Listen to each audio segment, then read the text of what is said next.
नमस्कार इतिहास मित्रांनो. कालच्या औरंगजेबावर शेवटची मात करणारा शिवरायांचा दुर्ग सापळा या भागावर यूट्यूबसह इतर मीडियावरून मला कमेंट आल्या की तुम्ही जे सांगितले त्याचे पुरावे पण सांगावेत. खरे तर कथनाच्या ओघात पुराव्यांच्या स्पष्टीकरणामुळे खंड पडू नये म्हणून मी गेल्या भागात पुरावे दाखविले नव्हते. तर यासाठी जे पुरावे आहेत ते जसे मराठ्यांच्या कागदपत्रात आहेत तसेच मोगलांच्या कागदपत्रात देखील आहेत. यापैकी मोगलांच्या कागदपत्रातील पुरावे अर्थातच जास्त महत्त्वाचे आहेत. यामध्ये मोगल दरबारची अधिकृत बातमीपत्रे, तारीखे दिलकुशा हा भीमसेन सक्सेनाचा, तर मुंतखब उल लुबाब हा खापीखानाचा ग्रंथ हे महत्त्वाचे आहेत. हे दोन्ही लेखक औरंगजेबाच्या पदरी होते आणि औरंगजेब विरुद्ध किल्ले हा संघर्ष त्यांनी अनेकदा छावणीमध्ये राहून स्वतः पाहिलेला आहे. आता एकेका मुद्द्याचे पुरावे सांगतो.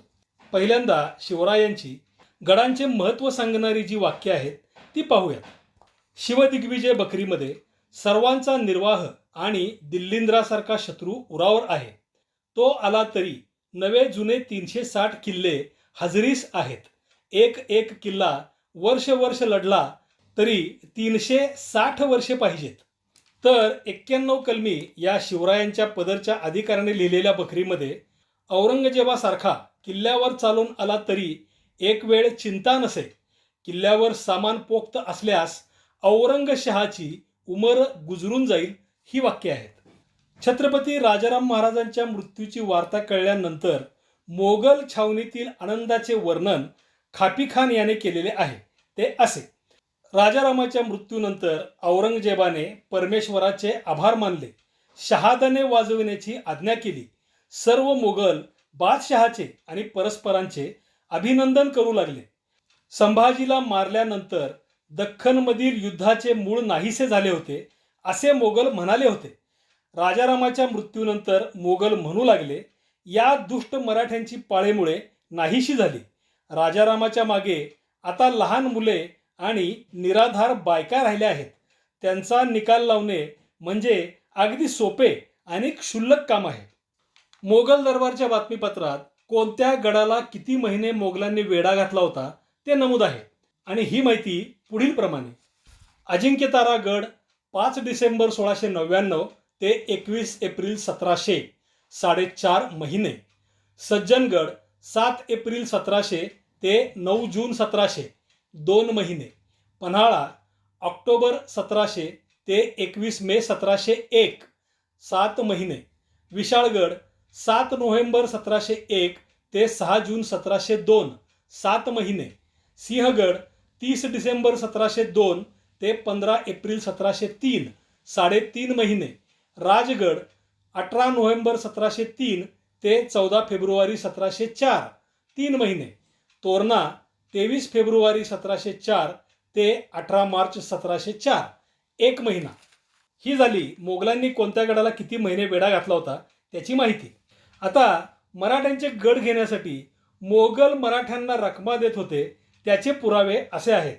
सिंहगड बादशहाचे सरदार मेटाकुटीला आले. शेवटी किल्लेदाराला भक्कम रक्कम देऊन किल्ला विकत घेण्यात आला. हे खापीखानाचे वर्णन आहे.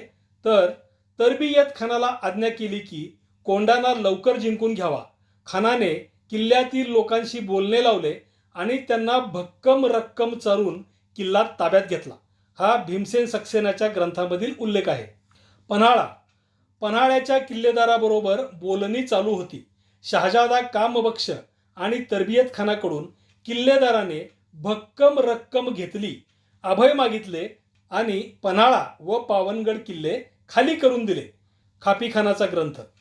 विशाळगड शहाजाद्याने कबूल केले त्यापेक्षा जास्त रक्कम तो विशाळगडाच्या किल्लेदाराला देईना. पण जी गोष्ट जाहीर झाली ती ही की शहाजादा आणि त्याचे कारभारी यांनी गुप्तपणे किल्लेदाराला भली मोठी रक्कम दिली. खाफीखान.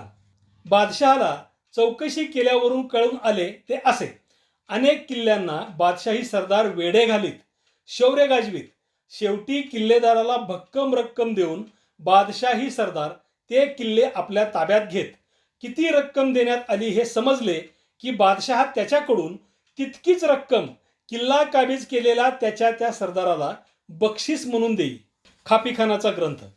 औरंगजेबाच्या मराठ्यांचे गड जिंकून घेण्याच्या मोहिमेबद्दल भीमसेन सक्सेना लिहितो, बादशहाच्या डोक्यात किल्ले जिंकून घेण्याचे वेड शिरले आहे. त्याला जगात काय कमी आहे, पण दगडधोंड्यांच्या त्या ढिगाऱ्यांसाठी म्हणजे किल्ल्यांसाठी तो पहा कसा रानोमाळ भटकत आहे. महाराणी ताराबाई साहेबांच्या कर्तृत्वाबद्दलचे मोगली लेखकांचे उतारे असे.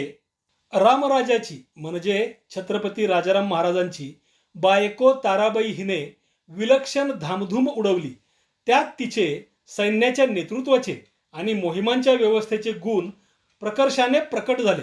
त्यामुळे मराठ्यांचे आक्रमण आणि त्यांची धामधूम दिवसेंदिवस वाढतच गेली. खापीखान. ताराबाईच्या हातात सगळा कारभार आला. तिने इतकी उत्तम व्यवस्था केली की मराठे सरदार तिच्या आज्ञेशिवाय काही करीत नसत. भीमसेन सक्सेना. औरंगजेब जिवंत असतानाच मराठ्यांनी औरंगजेबाने जिंकलेले किल्ले पुन्हा जिंकून परत घेतले होते. अशा किल्ल्यांबाबतच्या भीमसेन सक्सेनाच्या नोंदी अशा. इसवी सन 1705 लोहगड मराठ्यांनी परत जिंकून घेतला. इसवी सन 1705 मोगलांनी अतिशय कष्ट करून सिंहगड किल्ला जिंकून घेतला होता. तो याच सुमारास मराठ्यांनी परत घेतला. 1706 वसंतगड किल्ला मराठ्यांनी परत जिंकून घेतला. हे झाले गेल्या व्हिडिओतील महत्त्वाच्या मुद्द्यांमागील पुरावे. याशिवाय मराठ्यांनी किल्ले कसे लढविले, मोगलांच्या छावण्यावरील मराठ्यांचे होणारे सततचे हल्ले, मोगलांच्या रसद आणि खजिन्याच्या काफिल्यांची मराठ्यांनी केलेली लूट, मोगल छावणीतील लोकांची दुर्दशा, हाल, उपासमार, माणसे आणि जनावरांचे मृत्यू, तसेच औरंगजेबाच्या अखेरच्या काळातील हाल व अपयश याचे वर्णन करणारे किमान 350 उतारे, मोगल दरबारची बातमीपत्रे, तारीखे दिलकुशा, मुंतखब उल लुबाब, मासिरे आलमगिरी, आलमगीरनामा इत्यादी ग्रंथात आहेत. आणि हे सर्व ग्रंथ औरंगजेबाच्या कारकिर्दीत त्याच्या पदरच्या व्यक्तींनीच लिहिलेले आहेत. हे इथे फार महत्त्वाचे आहे. हे सर्व उतारे इथे देणे शक्य नाही, पण ज्यांना उत्सुकता असेल त्यांनी हे ग्रंथ पूर्ण वाचावेत, कारण यापेक्षाही जास्त महत्त्वाची इतर बाबींची माहिती देखील तुम्हाला त्यातून नक्कीच मिळेल. तर मित्रांनो, असे हे गेल्या भागात सांगितलेल्या इतिहासामागील पुरावे. पुराव्यांची मागणी करणाऱ्या इतिहास भक्तांना मनापासून धन्यवाद. अशाच प्रकारे इतर यूट्यूब चॅनलवर तुम्ही जे इतिहासविषयक व्हिडिओ पाहता त्यांना देखील जरूर पुरावे विचारावेत. पुन्हा भेटूयाच पुढच्या व्हिडिओत. तोपर्यंत जय शिवराय, जय महाराष्ट्र धर्म.